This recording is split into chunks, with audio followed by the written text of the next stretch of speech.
serving this country. We still have our problems in this great country, but thankfully we do have you, and we appreciate that. I actually get to see my cousin today. She's stationed in Hawaii. She's in the Navy, and I haven't seen her in months, so it's a really special day for me as well, and I'm so proud of what she does. And just to everyone, thank you so much for everything you do for our country, keeping us safe.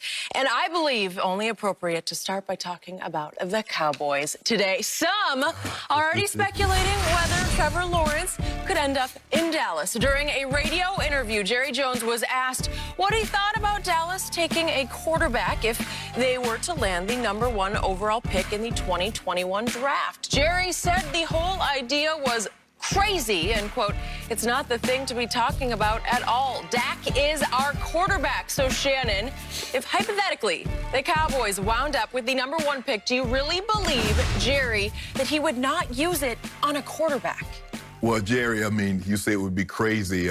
We think it's crazy that you haven't already signed Dak, and so you probably wouldn't be in this position, and people wouldn't be constantly asking you, Jerry, if you got the #1 pick or you got a top 2 pick, because everybody believes, Skip, is going to be those 2 quarterbacks, Lawrence and Justin Fields out of Ohio State, going 1-2 in the draft. We wouldn't have to ask these questions, but because you don't have Dak signed, because Dak is coming off a broken ankle, people are going to continue to ask these questions until Dak is under contract for an extended period of time. Now, Skip, for me, the way I look at it, the only way Jerry would not take, if he had, let's just say for the sake of argument, he had Patrick Mahomes, he had a Deshaun Watson, he had an Aaron Rodgers.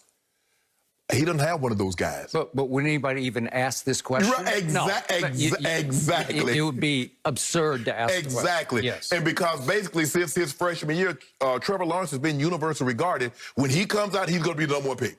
Skip, they said that. Maybe since his junior year in high school. Right. Didn't he win back-to-back Georgia State championships? He did. He was the National High School Player of the Year. Right, and they have the same. Georgia is also where Justin Fields went to high school last, Skip, so he beat him in that situation. And by the way, Trevor Lawrence is 6 feet 6 inches tall, and he can run. I think he'd probably time like 4.6 maybe. Ask Ohio State, can he run on that long touchdown run that he got? So, Skip, for me,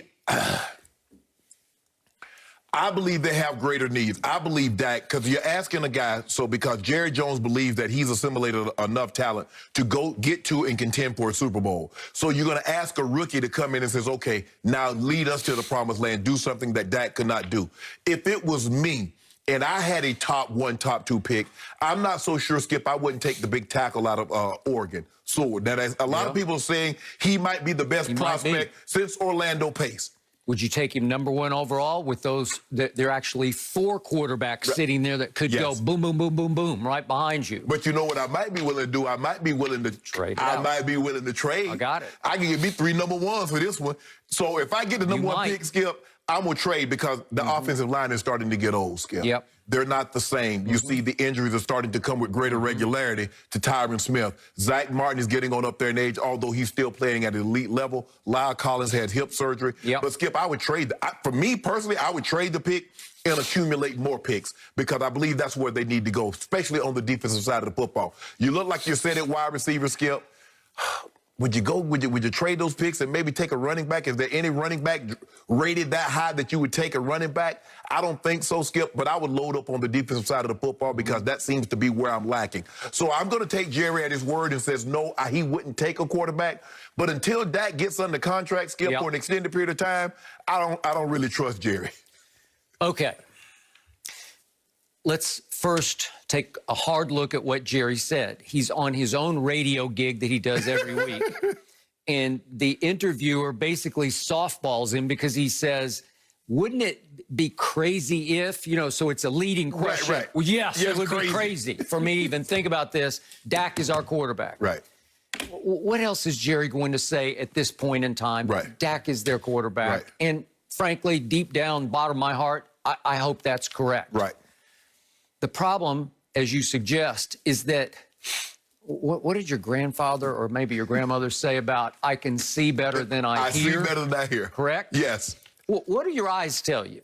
Your eyes tell you that we went months and months. We went a whole year with Jerry saying no to Dak Prescott. Right. Jerry Jones, whose reputation has been historically to overpay his stars.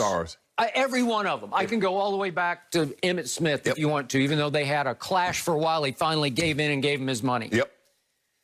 This was the first time Jerry Jones drew a line in the sand and said no to Dak Prescott. That's too rich for even my blood, said Jerry Jones. If you and your new agent, Todd France, want north of $40 million a year, if you want up in the Deshaun, it hadn't happened yet, but in the Deshaun range, or even, dare I say, the Patrick Mahomes range, neither had happened quite yet, but we could all see what was coming.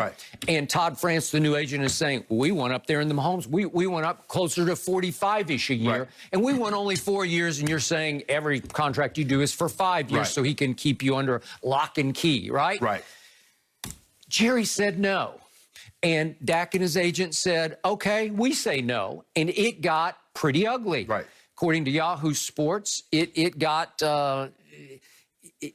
do not invite them ugly, where they quit speaking to each other. Because there's reported, Skip, from the time that they said no, from September until, what, April, there was no conversation. No conversation. So Jerry is basically telling you, I like my quarterback. I don't love my quarterback. I don't love him at any cost. To me, I kept telling you that I'm trying to be objective about a quarterback I have loved and defended since his rookie year in 2016. But I can go top 10-ish. I can go 10, maybe 9th, somewhere in there. But I can't argue that he's better than Patrick Mahomes or Deshaun Watson or Aaron Rodgers. I can't do it. Not yet, because he's 1 and 2 in the postseason. Okay, so why did Jerry dig in? What do the numbers tell us about Dak Prescott? Well, in his last 17 starts as a Dallas Cowboy, he's 6-11 as a starter. Is that all his fault? Well, obviously not. They've had big defensive issues. They've had running the ball issues.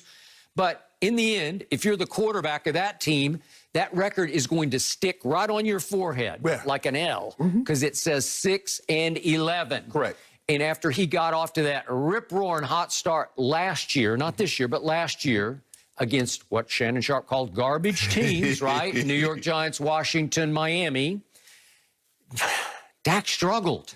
And he went 5-8, and Pro Football Focus ranked him over the last 13 games only the 15th best quarterback, so he was average.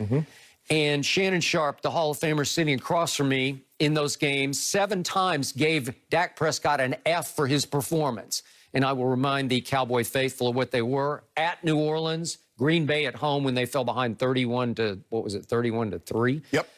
At Jets, a woeful loss, 24-22. At New England, 13-9, only 9. Buffalo at home on Thanksgiving, a complete annihilation and humiliation. At Chicago, I don't even want to think about how bad it was on that Thursday night. And then all the marbles on the line at Philadelphia, it was 17 to only 9 points. That was Dak's year last year. And that's why Jerry, to me, just said, I'm sorry, I can't do that. I don't trust it going forward. Then what do we see early this year? Just to make sure everybody's on board with what happened. Well, I thought Dak played very well in the opener. I thought they got a horrendous bad call on the push-off from Michael Gallup on Jalen Ramsey late, but he played well enough, I thought, to win that game. And then here we went. They came home. They're behind 29-10 to the Atlanta Falcons at halftime. 39-20. Okay. At one point. 39-20. Okay. It was a miraculous comeback.